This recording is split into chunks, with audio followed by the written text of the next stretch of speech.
Tu veux que je te parle de versification? En fait, ce sont les règles en poésie. Dans versification, il y a le mot vers. Le vers, c'est la phrase en poésie.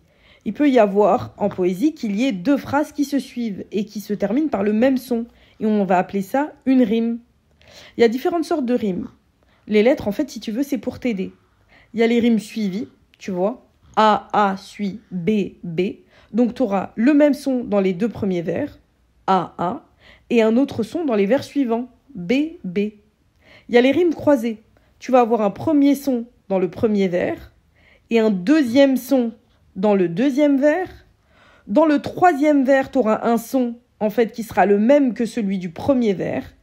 Et dans le quatrième vers, tu auras un son qui sera le même que celui du deuxième vers. En fait, là, tes rimes, elles sont croisées. C'est comme tes lettres A, B, qui se croisent. Il y a aussi les rimes embrassées. Tu vas avoir un premier son dans le premier vers, deux sons qui se ressemblent dans les deuxième et le troisième vers, et dans le quatrième vers, tu vas avoir un son qui est semblable au premier vers. Tu vois tes lettres A, B, B, A, c'est comme si les deux B, en fait, ils s'embrassaient. Alors si je te dis « J'aime les haricots, j'aime la noix de coco, mais je préfère le coca et de loin le chocolat », ce sont des rimes suivies.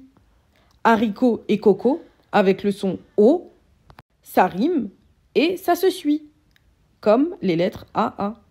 Et coca et chocolat, c'est pareil, un autre son, mais qui se suit, B, B. Regarde, je te donne le même exemple avec des rimes croisées. J'aime les haricots, mais je préfère le coca. J'aime la noix de coco et de loin le chocolat. Et enfin, un exemple de rime embrassée. J'aime les haricots, mais je préfère le coca et de loin le chocolat. J'aime la noix de coco. Voilà, t'as capté?